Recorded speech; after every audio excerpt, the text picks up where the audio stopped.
FM Mercury, sahabat, dan sudah pukul 11. Jadi waktunya perjalanan Rumah Sehat Surabaya ini hadir menemani Anda, sahabat, selama kurang lebih 1 jam bersama dengan saya Anta Lestari yang akan menemani Anda, sahabat. Dan perjalanan Rumah Sehat Surabaya ini merupakan hasil kerjasama dengan Ikatan Dokter Indonesia Cabang Kota Surabaya, menghadirkan para pakar, para ahli untuk bisa memberikan kita edukasi dan informasi seputar kesehatan. Setiap minggunya, sahabat, kita memiliki tema yang berbeda untuk kita bahas, untuk kita edukasikan pada sahabat-sahabat Mercury, pada masyarakat. Dan di edisi Rabu 8 November 2023 ini kita akan membahas berkaitan dengan radang usus buntu. Anda bisa stay tune baik itu melalui aplikasi On Ears, ya, sudah bisa ada download di Play Store maupun juga di App Store, atau bisa juga Anda stay tune melalui aplikasi On Ears dan juga websitenya Mercury di www.mercuryfm.id. Untuk Anda yang tertinggal dengan perjalanan Rumah Sehat Surabaya, Anda bisa menyaksikan kembali perjalanan Rumah Sehat Surabaya di YouTube channelnya Mercury di Radio Mercury 96. Jadi subscribe terlebih dahulu, ya. Dan berkaitan dengan tema radang usus buntu, sudah hadir di studio ada Dr. Peter Johannes Manopo. Beliau merupakan ahli bedah dan juga bioetika. Selamat siang, Dok. Selamat siang Mbak Yanti, selamat siang para pendengar sekalian. Terima kasih sudah hadir di perjalanan Rumah Sehat Surabaya untuk bisa mengedukasi, ya Dok, ya, dan juga memberikan informasi seputar radang usus buntu ini. Dan untuk Anda, sahabat, Anda juga bisa bergabung bertanya bersama dengan Dr. Peter Johannes Manopo ini berkaitan dengan tema kita di 5620096 atau di WhatsApp call dan juga WhatsApp Messengers di 0817300096. Dok, kita bicara berkaitan dengan tema radang usus buntu, tapi sebelum membahas lebih dalam lagi, kita pengen menyamakan persepsi terlebih dahulu. Radang usus buntu ini kondisi yang seperti apa sih, Dok? Ya, jadi ini ada dua frasa, ya, radang dan usus buntu. Ya. Jadi radang itu yaitu proses keradangan pada suatu sistem atau organ, ya, dalam hal ini usus buntu, yang bisa dipicu oleh misalnya karena adanya infeksi atau pembuntuan. Pembuntuan itu obstruksi, demikian. Itu jadi ini memang ada radang dan juga usus buntu. Nah, usus buntu itu karena memang ada penyumbatan, itu biasanya terjadi di usus yang apa, Dok? Atau semua jaringan dari usus, atau seperti apa kalau bicara tentang usus buntu terlebih dahulu, Dok? Ya. Jadi usus buntu itu dari kata usus dan buntu itu sesuai dengan bentuknya. Jadi usus buntu itu dalam bahasa kedokterannya disebut appendix, ya. Appendix. Kalau kita perhatikan usus itu biasanya merupakan suatu saluran. Jadi ada lubang masuk, ada lubang keluar. Tetapi usus buntu itu tidak ada lubang keluarnya. Jadi itu adalah suatu struktur kecil di pangkal atau di persambungan antara usus halus dan usus besar. Usus halus itu biasanya ilium kita sebut, dan usus besar itu kolon. Nah, persimpangan masuknya usus halus yang kecil dibandingkan usus besar yang diameternya juga lebih besar, itu pada pangkal itu ada tambahan struktur persis seperti cacing, sehingga juga dulu usus buntu disebut umbai cacing. Jadi seperti cacing, kira-kira panjangnya itu antara 5-7 cm kalau normal, ya, itu bervariasi. Nah, disitulah tempat yang disebut umbai cacing atau appendix itu terjadi radang karena infeksi dan obstruksi atau pembuntuan, sehingga itu harus diobati atau bahkan dioperasi. Demikian gambarannya. Gambarnya seperti itu, ya, sahabat. Jadi kadang kan kita orang awam usus buntu, kemudian radang usus buntu, ususnya yang 12 jari kah yang itu ternyata memang ada di saluran antara keduanya itu, ya, Dok. Betul, ya, yang mengalami peradangan dekat tersebut, persambungan ya. itu. Dekat persambungan itu, ya. Yeah. Dan kalau bicara tentang radang usus buntu, penyebabnya yang selama dokter menangani banyak pasien ini, ya, berkaitan dengan hal tersebut, dan juga apa saja faktor resiko dari radang usus buntu ini, Dok? Ya, kalau penyebabnya duluan. Penyebabnya adalah seperti yang tadi sudah saya sebutkan, adanya infeksi yang menimbulkan radang. Kemudian yang kedua, infeksi karena dia radang, dia membengkak, ya. Kemudian sehingga terjadi obstruksi. Jadi sisa atau serat makanan yang masuk ke situ tidak bisa keluar, tidak bisa berlanjut untuk dibuang ke daerah anus, ya, kolon, dan seterusnya ke anus dikeluarkan. Nah, biasanya yang menyebabkan itu adalah serat makanan atau sisa makanan yang padat yang tidak bisa dicernakan sempurna, sehingga terjebak masuk ke situ. Dia menggumpal atau memadat, ya, sisa makanan yang menggumpal atau memadat. Dulu kan kita sering dengar mitos ya, kalau biji jambu atau Betul. biji Cabe. lombok, cabe, ya. Itu kan pada umumnya kalau kita bijinya, maaf kalau kita kadang-kadang buang air besar, itu kan kadang-kadang sampai keluar pun masih seperti bentuk itu. Betul. Karena struktur seratnya itu padat, dia pencernaannya tidak bisa sampai tuntas. Pada waktu dia melewati sambungan usus dan usus buntu, itu dia terjebak di situ, sehingga seolah-olah isinya itu ada seperti itu. Tapi kadang-kadang bukan saja biji jambu atau Biji cabai apa namanya, gitu biji cabai, tapi juga ada gumpalan sisa makanan yang lain, biji-biji lain iya, dan iya, sebagainya. Kurang lebih seperti itu gambarannya. Yang memang tidak terserap dengan baik gitu ya dok ya, Ya. yang memang tidak diproses, tidak bisa diproses sempurna gitu Ya, karena ya. padat dan struktur seratnya itu lebih padat dari sisa makanan yang lain ya. Itu penyebab dari radang usus buntu. Dan kalau adakah faktor resiko seperti kadang tadi ada pertanyaan juga, apakah sering makan pedas itu bisa jadi faktor resiko sih dok? Atau seperti apa faktor resiko dari radang usus buntu ini dok? Ya, sebenarnya tidak ada hubungan langsung ya. Orang yang suka makan pedas misalnya itu dengan usus buntu itu tidak ada hubungan langsung. Bisa saja orang yang sering makan pedas tidak kena usus buntu. Ya. Sebaliknya orang yang tidak suka makan pedas bisa terkena usus buntu. Jadi tidak ada hubungan langsung. Itu mitos ya dok berarti Itu ya? mitos. Mungkin makanan pedas itu lebih sering dengan misalnya lambung ya. Kalau makan betul. pedas terus perih. Nah itu hubungannya lebih lebih langsung dibandingkan dengan usus buntu. Demikian. Itu bukan menjadi faktor resiko ya dok? Bukan. Tapi kalau faktor resiko utamanya apakah karena gaya hidup saja atau ada faktor resiko seperti misal penyakit-penyakit lain keturunan atau genetik atau seperti apa kalau dari usus buntu ini, atau murni memang gaya hidup atau seperti apa dok faktor resikonya? Iya. Sebenarnya faktor risiko biasanya kan kita lihat dari kebiasaan makan, gender, kemudian umur dan sebagainya. Ya. Tapi ini tidak ada yang khas ya. Yang penting adalah pencernaan itu harus baik dan lancar. Misalnya gizi yang seimbang ya. Kalau orang kurang suka makan sayur atau buah atau tidak suka minum, itu menyebabkan jalan dari isi makanan yang dicerna itu kurang lancar, sehingga dia mudah terjebak yang saya bilang tadi di sambungan antara usus halus, usus besar, ada usus buntu yang lubangnya kecil, dia masuk di situ tidak bisa keluar, dia terjebak karena ujungnya buntu, tidak ada lanjutannya. Kemudian juga kebiasaan buang air besar yang tidak teratur ya, sehingga itu juga menimbulkan kemungkinan yang lebih besar untuk terjebaknya sisa makanan, atau juga sulit buang air besar ya, jadi keras dan sehingga lama harus di toilet dan sebagainya. Itu juga membesarkan kemungkinan terjadinya usus buntu. Jadi sering harus gizi yang seimbang dengan sayur dan buah yang mengandung serat yang cukup. Minum air. Jadi air itu juga orang kalau kurang minum itu juga pencernaannya kurang bagus, sehingga buang air tidak bisa bagus. Itu menambah risiko. Jadi memang pola makan itu yang menjadi hal utama ya. Kalau pola makannya berantakan ya faktor risikonya lebih tinggi gitu. Betul. Ya terkait. Dan buang air besar juga. Jadi yang bagus itu teratur. Jadi kalau misalnya tiap pagi ya tiap pagi lah. Kalau tiap siang yang lebih bagus tiap pagi sambil mandi juga bersih, selesai sudah gitu. Ini kalau siang kan sudah ada kesibukan, sudah mungkin bepergian, naik kendaraan dan susah kita untuk buang air besar. Gitu. Itu juga menjadi faktor risiko ya kalau Anda memang saya buang air besarnya 3 hari sekali, 2 hari sekali. Nah itu juga dalam tanda kutip sudah harus mulai ke profesional gitu ya dok ya. Apakah ada masalah gitu ya. Itu yang sudah mulai membangun awareness sahabat berkaitan dengan kesehatan Anda sendiri. Itu yang utama.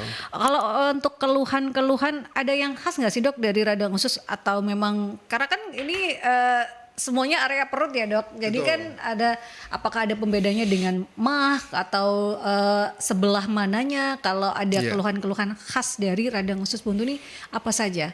Jadi biasanya usus buntu itu dimulai dengan rasa nyeri di sekitar pusar ya, di sekitar pusar itu merasa tidak nyaman di situ. Kemudian itu pelan-pelan dia akan merambat ke kanan bawah, dan akan menetap di situ. Gejala-gejala umum lain misalnya mungkin demam badannya, nafsu makan menurun, kemudian merasa tidak nyaman, kadang-kadang mual dan muntah, bahkan kadang-kadang karena rangsangan di usus terjadi akibat radang itu, dia bisa diare, bisa mencret juga selain mual dan muntah. Nah, pada anak-anak ini harus diperhatikan karena anak-anak ini kan kadang-kadang belum bisa mengeluh secara spesifik. Betul. Ya. Dan usus buntu juga bisa terjadi pada anak-anak, bukan hanya pada orang dewasa. Pada anak-anak dia kadang-kadang tidak spesifik, misalnya mengeluh yang sebelah sini dia menangis saja misalnya, atau rewel saja. Kadang-kadang kan orang tua bilang wah ngantuk dia, dan sebagainya. Jadi atau dia capek, dia tidak bisa spesifik mengeluh, sehingga akibatnya itu proses penyakit berjalan dan diketahuinya dan diobatinya itu lebih lambat. Ya. Nah, yang pada anak-anak, yang pada wanita itu kita harus berhati-hati, terutama wanita yang sudah dewasa ya, itu kadang-kadang yang disebut dengan menstrual tension ya, jadi kadang-kadang pada waktu datang haid itu merasa kurang nyaman, sakit, itu kadang-kadang juga itu menyamarkan. Oh iya, betul. Jadi itu kita harus, apalagi kalau misalnya pada wanita hamil. Pada wanita hamil kan kandungannya membesar, usus buntu itu terdorong ke atas sehingga nyerinya tidak di kanan bawah tapi lebih tinggi. Kemudian variasi lain lagi, misalnya kencing batu atau radang saluran kemih misalnya. Yang saluran kemih ada 2 kiri kanan. Kalau yang sebelah kanan atau batu di sebelah kanan, maka itu bisa terasa seperti usus buntu.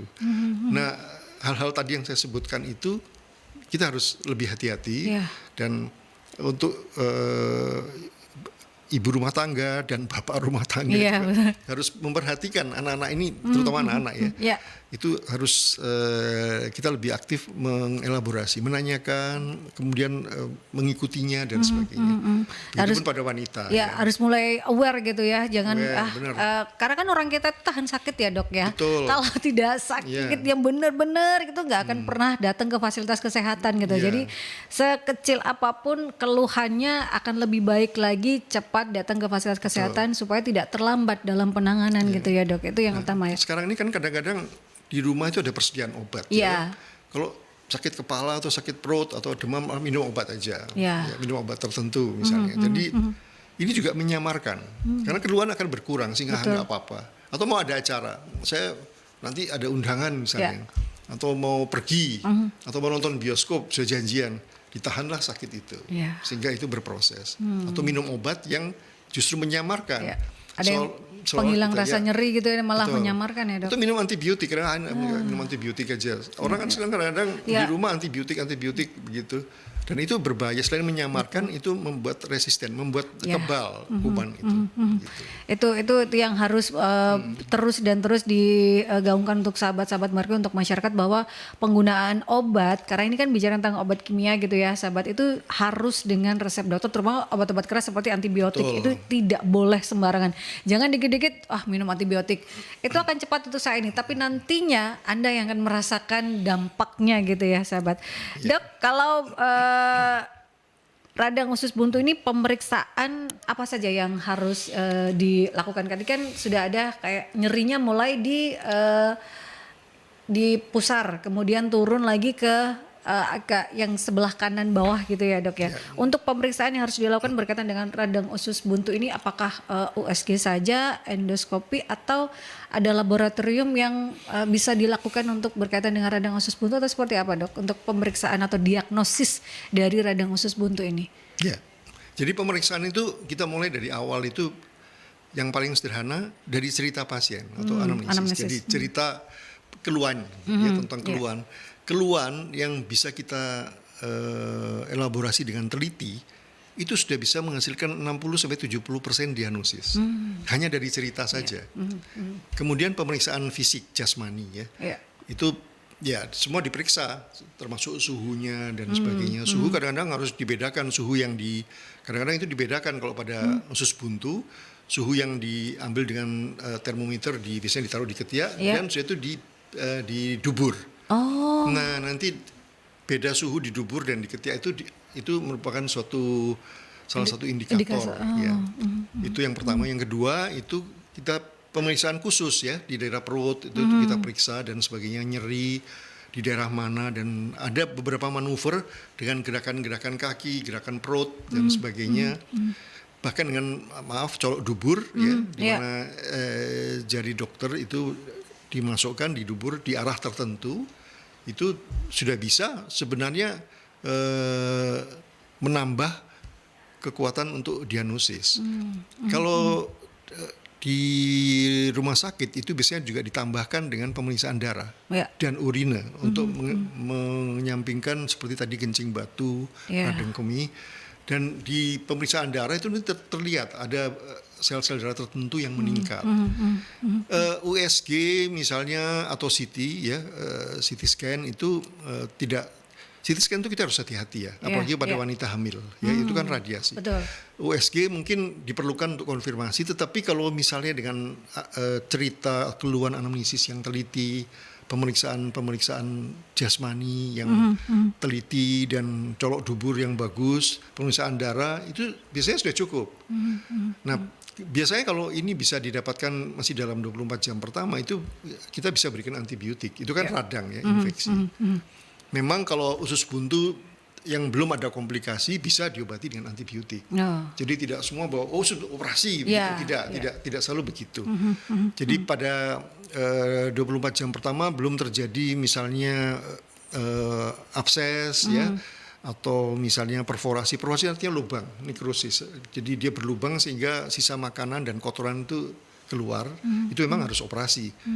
Namun harus diingat bahwa usus buntu yang tidak dioperasi karena tidak ada komplikasi, masih pada fase awal, itu bisa sembuh. Tapi berarti dia masih ada usus buntu dan dia masih bisa terkena usus buntu di kemudian hari. Masih bisa dalam tanda kutip kambuh lagi gitu ya? Iya, tapi sebenarnya bukan kambuh. Kalau kambuh itu kan penyakit yang belum sembuh timbul lagi.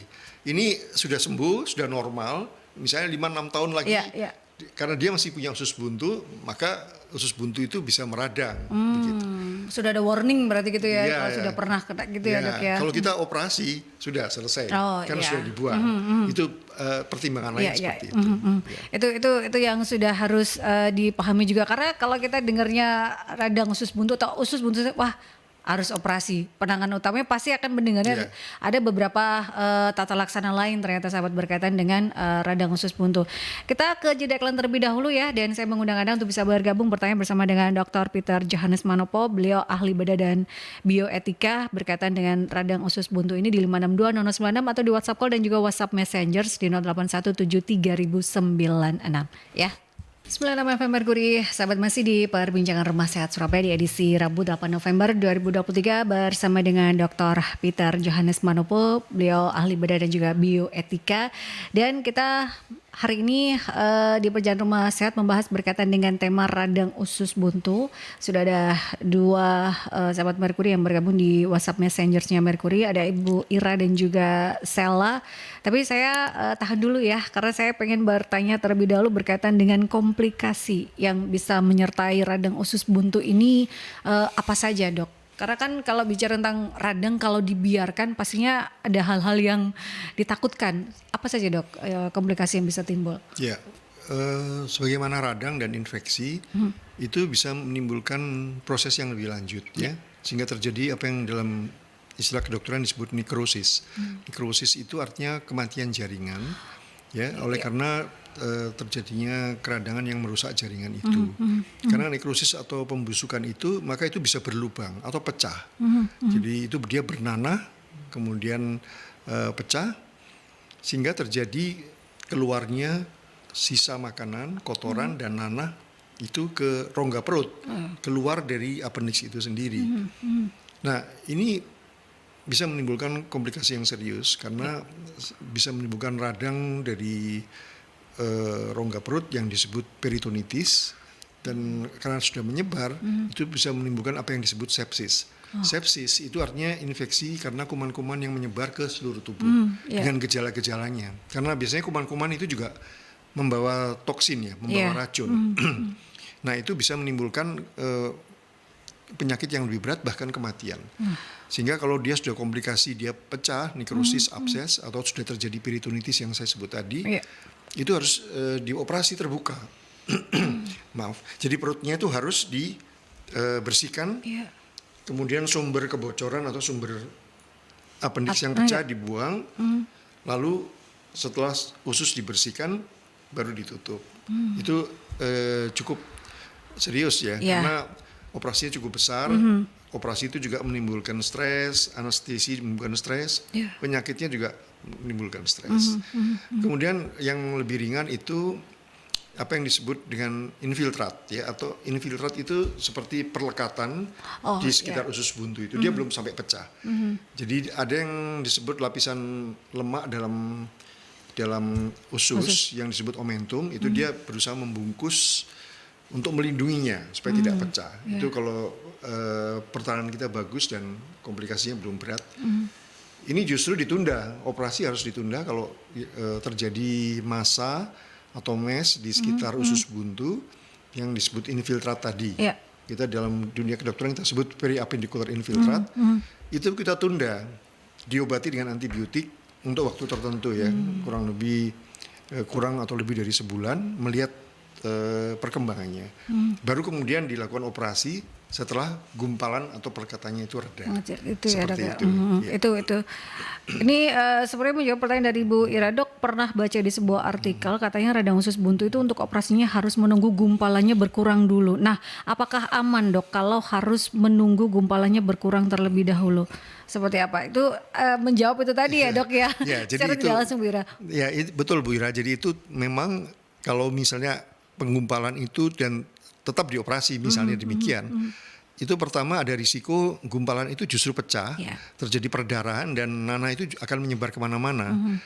Kemudian yang kedua, teknik operasi akan lebih sulit karena ada perlekatan itu, sehingga itu sebabnya karena dua alasan ini ditunggu yang waktu yang lebih baik sehingga gumpalan itu reda. Ya kurang lebih sebulan. Gitu. Itu perbedaannya ya. Tapi kalau tadi sudah istilahnya radangnya itu pecah, itu yang harus segera ya dok ya, Ya, dioperasi. kalau pecah sudah harus. Sudah harus segera dioperasi Ya. karena sudah kemana-mana itu akan bisa fatality-nya tinggi sampai kematian. Tapi kalau ada lapisan yang membungkusnya itu tadi sehingga ada gumpalan atau massa, ini yang ditunggu terlebih dahulu untuk mengecil supaya ada tindakan lebih lanjutnya. Itu ya Bu Ira berkaitan dengan radang usus buntu ini. Ada pertanyaan lagi dari Sheila, dok makan mie instan katanya juga bisa menyebabkan radang usus buntu selain katanya tadi yang di awal biji cabai dan juga jambu biji. Apa benar seperti itu sih dok? Nah, mie instan dok, mungkin karena tidak banyak serat ya dok ya, mungkin berkaitan dengan pola makan atau seperti apa dok? Ya betul, saudara Sheila. Jadi ini berarti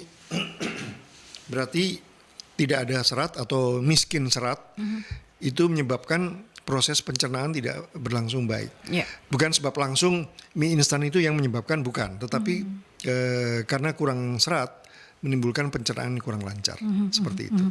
Jadi memang kurang serat ya. Kalau mie instannya seratnya lebih banyak gitu ya, seratnya 2 mangkok, mie instannya setengah mangkok gitu bisa ya masih.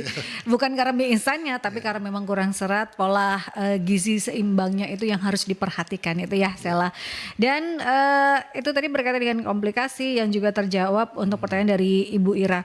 Untuk perkembangan teknologi kesehatan yang sudah ada saat ini dok berkaitan dengan tata laksana dan juga pengobatan dari radang usus itu seperti apa untuk saat ini perkembangannya? Ya.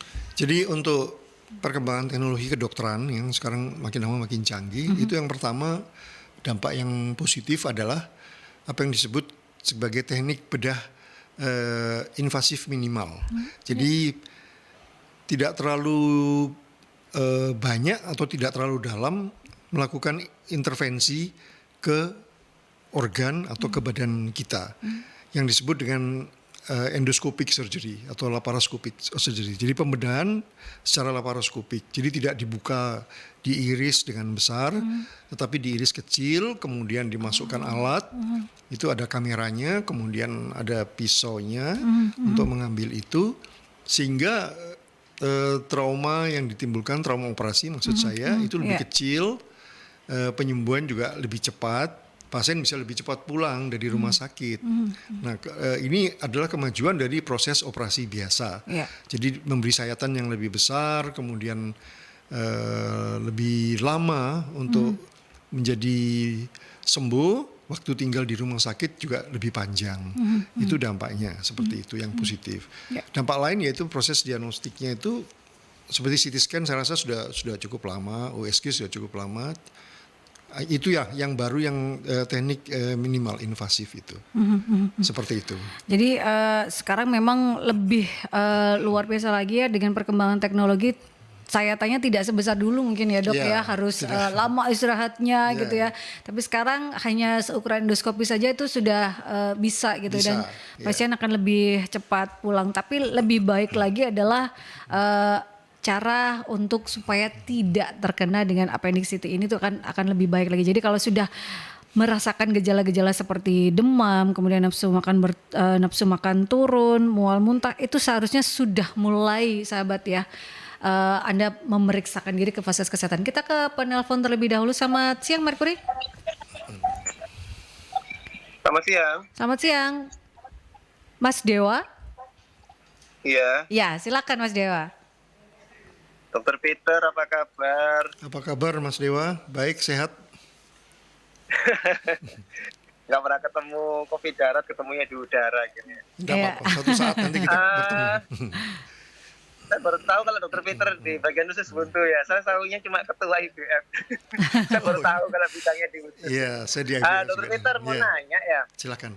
Itu kan saya pernah melihat di FYP Mhm. itu bahayanya orang-orang yang kadang biasanya memijat perut. Terus usus berok dipijat, terus pemijatan di bagian area perut gitu ya. Ternyata ya FYP itu dokter-dokter bedah itu pada mengeluh. Jangan dong dipijat-pijat, nanti organnya itu berubah. Ususnya itu udah dilengket-lengket, jadi nempel semua. Kita ini sebagai dokter jadi pusing. Benerin itu lebih bahaya lagi loh. Mhm. Kalau emang sakit, kalau bisa dipijit badan lain selain perut. Nah, ini kembali ke pertanyaan ke Dokter Peter. Ya. Dokter Peter sebagai medis yang mengoperasi juga di bagian perut ya, apakah bener nggak sih waktu kita pernah dapat kasus bahwa ususnya bisa nempel-nempel terus uretusnya itu berubah semua posisinya gara-gara ternyata wah ini kok dirubah-rubah ini posisinya. Nah, kalau emang iya berarti mungkin Dokter Peter bisa memberikan edukasi bahwa oke lah mau pijet silakan, tapi bagian perut jangan diumek-umek gitu loh. Apakah itu bisa merubah ya kalau kita pijat-pijat perut, usus berok, apa kayak terus kadang kayak aduh Bu, ini katanya rahim saya gak enak, terus dia tak benakno, katanya dipijat gitu ya. Nah itu akhirnya kan benakno usus juga kan. Nah itu mungkin Dokter Peter bisa jelasin apakah ada hubungannya apa enggak sih. Kalau iya berarti ada saran nggak sih kalau seperti itu? Memang sih nggak ada hubungan sama usus buntu ya, tapi kan juga operasi perut ya. Mungkin Dokter Peter mengalami kasus bahwa pas bedah itu ususnya itu meruntul-meruntul ya, nempel-nempel. Ini gimana sih? Kok kayak biasanya kita bongkar anatomi umumnya. Terima kasih Dokter Peter, selamat pagi. Selamat pagi, terima kasih Mas Dewa. Nah, ini berkaitan dengan pijat perut yang ya masih banyak dok dilakukan oleh masyarakat kita. Apakah itu bisa merubah struktur yang ada di perut atau malah akan membuat yang ada diceritakan oleh Mas Dewa, ususnya nempel-nempel atau apa, seperti apa kalau menurut Dokter Peter? Ya, pertama terima kasih ya Mas Dewa pertanyaannya. Ada dua bagian yang saya harus jawab ini. Yang pertama yang berkaitan dengan usus buntu. Jadi untuk pijat perut itu tidak ada hubungan langsung dengan radang usus buntu. Iya. Itu yang pertama. Yang kedua, secara umum untuk organ, ya itu bisa trauma. Jadi kalau misalnya memijat perut, kemudian tukang pijatnya itu mungkin dia punya skill ya, punya keahlian pijat, tapi dia mungkin kurang paham isi anatomi atau isi di dalam perut itu, Iya. sehingga kadang-kadang bisa menimbulkan trauma, trauma terhadap usus atau terhadap ginjal atau terhadap liver, apapun yang ada di situ, kandungan dan sebagainya. Nah kalau ada trauma itu biasanya kalau keras dan cukup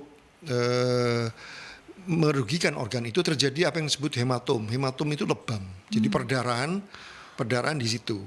Nah, akibatnya itu bisa terjadi perlekatan. Memang kalau tidak ada trauma, memang tidak apa-apa. Cuman kita harus hati-hati. Kalau misalnya ingin dipijat perut itu, mungkin bukan perut dalam arti dipijat ke arah dalam, tetapi mungkin melancarkan sirkulasi dengan gerakan-gerakan yang searah ke hulu, ya. Jadi ke hulu dan juga disertai dengan ke hilir. Jadi dia harus menggerakkannya bukan dengan menekan ke dalam, tetapi dengan menggerakkan yang seperti masas yang tidak terlalu keras menekan ke bawah. Karena kalau menekan ke dalam atau ke bawah itu nanti ada kemungkinan menimbulkan trauma. Ya. Nah, biasanya perlekatan di dalam perut itu terjadi kalau sudah pernah operasi sebelumnya. Jadi kalau sebelumnya pernah operasi, apakah itu cesarean section ya, sesar operasi untuk melahirkan itu kadang-kadang terjadi perlekatan usus karena pada waktu manipulasi membuka perut untuk mengeluarkan bayi, itu kemudian pada penyembuhannya itu terjadi perlekatan, itu bisa, atau operasi usus sendiri, atau berarti pada juga operasi usus buntu, radang usus buntu, itu juga bisa terjadi perlekatan usus sesudah operasi. Ya, jadi bisa kita sebut strength, gitu. Tapi ini tidak selalu, tapi bisa terjadi. Nah, kembali ke sebagai kesimpulan dari pijat perut itu, berhati-hatilah dengan pijat perut, ya. Jadi bukan saja pijat perut ya, pijat apapun kalau terlalu keras itu bisa merusak struktur di dalamnya. Demikian. Ada trauma-trauma gitu ya. Kalau kita melihat hal-hal buruk aja trauma, apalagi badan kita dan organ-organ yang memang tidak seharusnya mendapatkan tekanan luar biasa itu ya dok ya. Itu kan menimbulkan trauma sahabat. Itu yang harus dipahami dan harus juga mulai membangun awareness yang memang mungkin itu sebuah tradisi. Akan lebih baiknya sekarang zaman sudah berkembang ya, teknologi kesehatan juga sangat luar biasa. Lebih baik ke fasilitas kesehatan kalau Anda mengalami hal-hal yang tidak nyaman berkaitan dengan tubuh Anda, itu yang utama. Dok, kalau bicara tentang makanan tadi kan harus makanan yang gizi seimbang gitu ya. Apa ada makanan-makanan yang harus dihindari atau makanan-makanan yang jangan terlalu banyak dikonsumsi berkaitan dengan radang usus buntu ini, atau semuanya boleh sih asal dengan dosis yang normal-normal saja, atau seperti apa dok? Ya, tadi sudah saya sebutkan gizi yang seimbang ya. Jadi gizi yang seimbang itu pasti ada karbohidrat ya untuk energi kita, untuk kalori kita, kemudian ada protein juga ya, sayur, buah, air ya, itu perlu semuanya. Kalau kita ke fast food, saya tidak usah sebut merek ya, pokoknya ke fast food sudah, saya rasa semua para pendengar sudah mengerti. Betul. Jadi itu ya untuk sekali-sekali, untuk sebagai ya for fun ya. Jadi mungkin ketemu dengan teman-teman, it's okay. Tapi jangan dibuat kebiasaan, termasuk makanan instan di rumah ya. Karena itu tidak ada buahnya, tidak ada sayurnya.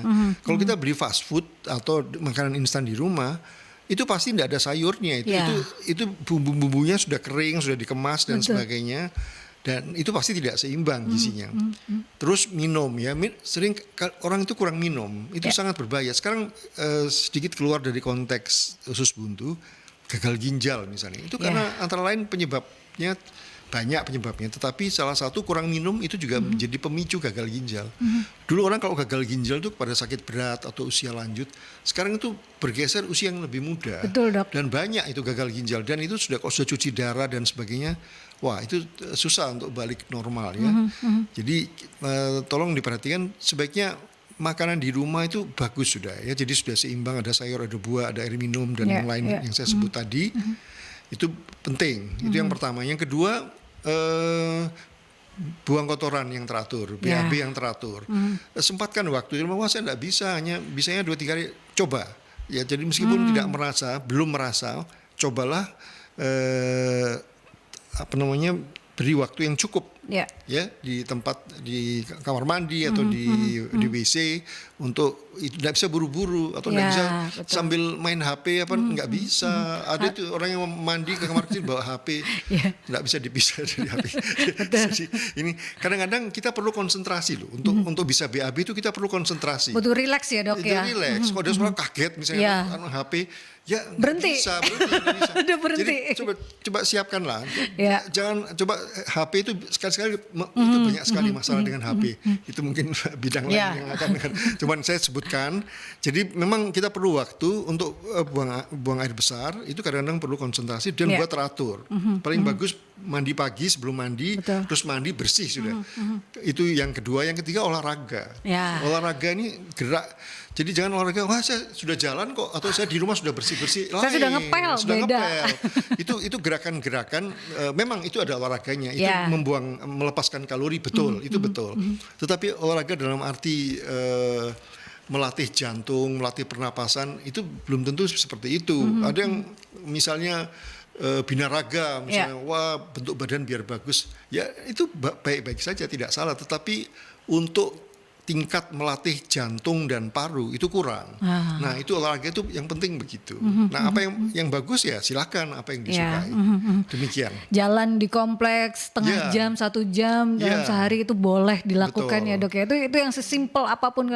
Saya lari nggak kuat ya udah jalan kan kuat gitu ya dok ya. Itu keliling kompleks, jangan saya sudah jalan ke sana beli sarapan. Nah itu beda lagi. Itu berbeda sahabat ya. Dan juga benar kata orang dulu ya, saya mau semedi dulu di kamar mandi. Jadi memang harus rileks gitu ya dok ya, setiap pagi. Itu juga harus teratur sahabat ke kamar mandi untuk buang air besarnya supaya apa racun-racunnya tuh keluar gitu ya dok ya, supaya lancar, dan asupan juga itu yang terpenting ya. Kita ke jeda iklan terlebih dahulu sahabat, tetap stay tune di perjalanan Rumah Sehat Surabaya. 96 FM Merkuri, sahabat masih di perjalanan Rumah Sehat Surabaya di edisi Rabu 8 November 2023 bersama dengan Dr. Peter Yohanes Manopo, beliau ahli bedah dan bioetika berkaitan dengan radang usus buntu. Dok, ini ada pertanyaan dari Mas Agus, untuk tanda-tanda awal dari radang usus buntu ini apa saja ya dok ya, boleh di-share nggak dok? Nah seperti apa dok? Ya, terima kasih Mas Agus untuk pertanyaannya. Jadi biasanya tanda-tanda awal itu selalu bersifat tidak spesifik ya, atau kita sering sebut kalau di dunia kedokteran itu gejala yang prodromal. Jadi sebelum masuk ke fase sakit tetapi sudah timbul merasa tidak nyaman, kemudian merasa demam atau sumar-sumar, nafsu makan berkurang, mual dan kadang-kadang muntah, seperti itu gejala-gejala awalnya. Nanti apabila ini berproses lebih lanjut akan timbul gejala-gejala yang sudah mengarah ke lokal dan lebih spesifik. Misalnya tadi saya sebut dimulai dengan rasa nyeri atau tidak nyaman di sekitar pusar, kemudian merambat ke arah kanan bawah, kemudian dengan mungkin melakukan aktivitas atau kalau batuk saja sudah nyeri di daerah situ. Demikian. Jadi kan memang ini gejalanya gejala yang umum sekali ya dok. Sangat ya. Umum. Demam, kemudian nafsu makan turun, mual muntah, diare. Ini kan apalagi kalau terjadi pada anak-anak. Sedangkan radang usus buntu ini tidak mengenal usia ya dok ya. Dari mulai anak-anak sampai usia lanjut. Tapi untuk penanganan apakah ada perbedaan untuk anak-anak dan juga usia lanjut? Ya, mungkin pada era yang lalu ada perbedaan, tetapi sekarang ternyata sama ya, kan ada penelitian-penelitian yang dilakukan terus. Jadi baik diagnosis maupun pengelolaannya itu sama. Memang untuk anak-anak di bawah 4 tahun atau lebih kecil itu jarang terjadi, atau orang yang sudah lanjut usia, sudah di atas 70 itu sudah lebih jarang terjadi. Tapi di antara itu ya cukup sering terjadi. Ya. Cukup sering terjadi dengan gejala-gejala yang memang umum saja. Jadi ini harus mulai menyadarkan kita semua ya bahwa penting untuk mendiagnosis dengan benar dan datang ke fasilitas kesehatan. Jangan menjadi dokter diri sendiri sahabat ya. Itu yang banyak dilakukan oleh masyarakat kita, menjadi dokter untuk dunia sendiri. Padahal kalau sudah merasa tidak nyaman, kemudian ada rasa yang wah ini kok tidak seperti biasanya, langsung datang ke fasilitas kesehatan terlebih dahulu sahabat untuk mendapatkan diagnosis yang benar. Itu yang akan membuat Anda, apalagi kalau di fase awal dok, radang usus buntu ini kan akan lebih cepat tertangani, akan lebih baik. Betul, ya dok ya. Nah sekarang ini kan ada layanan telemedicine ya, jadi saya nggak usah sebut apa banyak, betul, banyak. Jadi bisa jangan langsung mengobati diri sendiri, paling nggak gunakanlah layanan ini telemedicine, tanya bisa melalui WA bisa kan, atau melalui telepon gitu, konsultasi di situ, meskipun tidak datang langsung, tidak diperiksa langsung, tetapi paling tidak advice atau nasihat-nasihat itu bisa mengurangi salah obat nanti. Jadi semua minum obat sendiri, wah enggak apa-apa minum obat sendiri dan sebagainya. Nah dengan layanan telemedicine ini itu termasuk kemajuan juga telemedicine, terutama setelah pandemi yang lalu. Orang tidak bisa keluar, tidak bisa ke tempat fasilitas pelayanan kesehatan, tapi dengan telepon atau dengan WA bisa konsultasi dan obat dikirim ke rumah, bayar di rumah. Ya. Ini bisa memanfaatkan ini juga, itu suatu hal yang positif juga.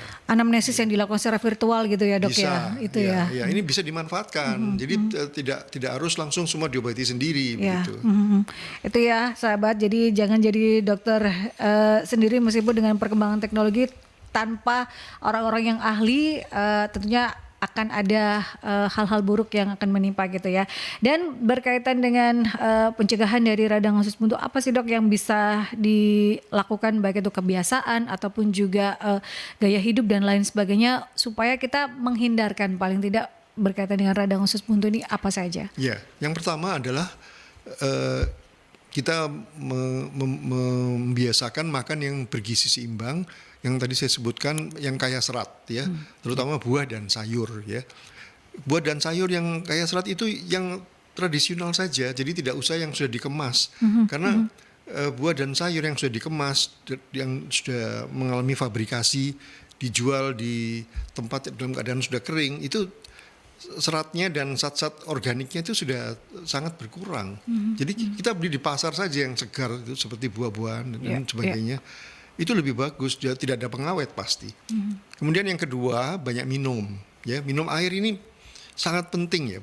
Makin banyak minum makin bagus. Ya, jadi kita jangan melupakan ini. Yang ketiga, tadi sudah saya sebut, berolahraga secara rutin. Itu harus dilakukan. Kemudian berikutnya adalah apabila mengalami rasa kurang nyaman, jangan ditunda, cepat-cepatlah periksa ke fasilitas kesehatan yang terdekat, atau seperti tadi layanan konsultasi dengan telemedicine. Ya. Jadi jangan menunda, karena deteksi dini atau deteksi awal itu bisa membantu mencegah proses yang lebih lanjut yang misalnya harus operasi, tidak perlu operasi. Masa dini seperti yang saya katakan tadi bisa dengan antibiotika misalnya. Tapi antibiotika bukan minum-minum sendiri, ambil-ambil sendiri, tetapi dengan konsultasi. Langsung datang ke fasilitas pelayanan atau melalui telemedicine. Seperti itu. Itulah cara-caranya. Itu beberapa hal yang bisa dilakukan ya sahabat. Dok, kalau ada yang bilang saya berkaitan dengan gizi seimbang karena saya tidak suka buah yang segar, saya makan buah kering yang kriuk itu, apakah itu akan sama kandungannya? Karena kan sekarang perkembangannya karena serba instan, buah pun instan dengan buah kering dan lain sebagainya. Apakah itu bisa dikatakan cukup seratnya juga, dok? Seperti apa, dok? Ya kan? Jadi serat itu mengandung zat-zat yang sangat berguna untuk pencernaan dan kesehatan kita dalam keadaan itu kan organik dari hidup ya, dari tanaman atau tumbuhan yang hidup. Jadi kalau sudah dikeringkan, mungkin khasiatnya ada tetapi sudah banyak berkurang. Dan jangan lupa bahwa di tanaman atau sayur dan buah-buahan itu ada yang disebut vitamin juga. Dan ada yang disebut antioksidan juga. Ini semua sifatnya organik. Jadi kalau sudah dikeringkan, sudah mengalami fabrikasi, apalagi dimasak, terus itu dikemas lagi, diberi pengawet, preservasi dan sebagainya, mungkin hanya tinggal 10% atau bahkan hilang sudah. Tapi harganya mahal karena itu fabrikasi dan dijual lewat pemasaran, lewat keuntungan dari pengusaha, dan akhirnya belilah di pasar saja, langsung makan segar dan tidak mungkin palsu. Barang-barang kemasan kan bisa palsu. Nah, badan-badan yang menangani ini seperti BPOM dan tidak bisa kan melacak semuanya. Jadi yang kita beli aja di pasar tradisional atau di supermarket itu sudah baik sekali dan harganya lebih murah. Demikian. Daripada buah kering ya, biasanya yang tren sekarang ya buah kering di pack itu kan bisa sampai ratusan ribu. Nah itu sudah bisa dapat berapa kilo buah yang sedang musim sekarang ini gitu ya, dok ya. Itu akan lebih baik ya buah yang segar. Kita juga membantu para pedagang di pasar, jadi itu akan lebih baik sahabat ya. Jadi yang segar itu akan membuat gizi lebih seimbang untuk konsumsi kita. Ini pertanyaan terakhir, dok, tapi waktu sudah tidak banyak, dari Bu Erina. Apakah radang usus buntu itu bisa disembuhkan tanpa operasi, dan kondisi seperti apa yang dilakukan tanpa operasi, dok? Sebenarnya sudah ada ya, tapi boleh disampaikan kembali, dok. Ya, baik Bu Irina. Jadi memang ada pengobatan tanpa operasi, yaitu karena dia akan radang dan infeksi, diberi antibiotika yang sesuai, yang benar dosisnya dan caranya. Tetapi syaratnya dua. Yang pertama, ini belum terjadi komplikasi. Jadi pada awal. Kemudian yang kedua, ini harus dilakukan dengan benar.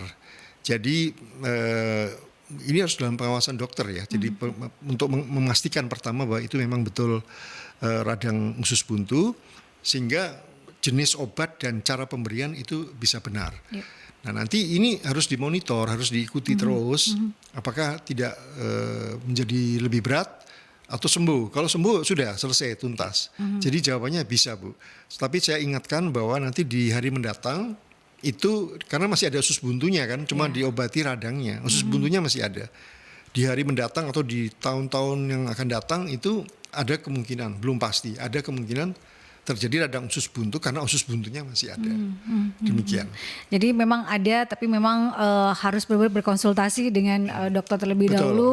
Ya. Itu yang utama, ada pendampingan sampai memang itu benar-benar sembuh. Tapi kalau tidak ada operasi karena memang itu masih ada usus buntunya, nah nantinya itu harus membangun awareness untuk lebih. Karena sudah ada usus buntunya nih, jadi gaya hidupnya juga harus mulai berubah gitu ya dok ya. Dan terakhir dok, himbauan ataupun juga pesan sehat untuk sahabat-sahabat Merkuri di perbincangan Rumah Sehat Surabaya di edisi dengan tema radang usus buntu ini seperti apa, Dokter Peter? Jadi untuk teman-teman di Merkuri bisa saja melakukan edukasi ya, health education ya, edukasi kesehatan ini. Memberitahukan mungkin dalam kesempatan ada talk show seperti ini atau mungkin keluar ada acara-acara keluar dari Radio Mercury itu bisa membuat suatu selebaran atau mungkin juga tatap muka tanya jawab dan seterusnya untuk menyampaikan materi-materi yang seperti tadi. Ya. Berkaitan dengan kesehatan ya, karena memang hadirnya Rumah Sehat Surabaya ini untuk bisa memberikan edukasi dan informasi seputar kesehatan. Dan terima kasih juga untuk Ikatan Dokter Indonesia Cabang Kota Surabaya menghadirkan para pakar, para ahli untuk bisa memberikan kita edukasi dan informasi yang benar seputar kesehatan sahabat ya. Karena kita pengennya adalah membangun awareness. Karena siapa lagi sahabat kalau tidak aware berkaitan kesehatan diri kita sendiri ini ya. Jadi kalau memang merasakan hal-hal yang tidak enak, kemudian ada keluhan-keluhan, langsung datang ke fasilitas kesehatan ataupun Anda bisa melakukan telemedicine dengan provider-provider yang sudah memang terpercaya gitu ya, sahabat, aplikasi-aplikasi yang sudah terpercaya. Terima kasih sekali lagi Dr. Peter Yohanes Manopo, ahli bedah dan bioetika sudah hadir, sudah memberikan kita informasi dan juga edukasi berkaitan dengan radang usus buntu. Dan sahabat perjalanan Rumah Sehat Surabaya di edisi Rabu 8 November 2023 ini bisa Anda saksikan kembali di YouTube channel Mercury di Radio Mercury 96. Jadi subscribe terlebih dahulu ya. Kita ketemu lagi di perjalanan Rumah Sehat Surabaya minggu depan yang hadir setiap hari Rabu dari pukul 11 hingga 12 siang. Stay safe, stay healthy, be happy dan Assalamualaikum warahmatullahi wabarakatuh.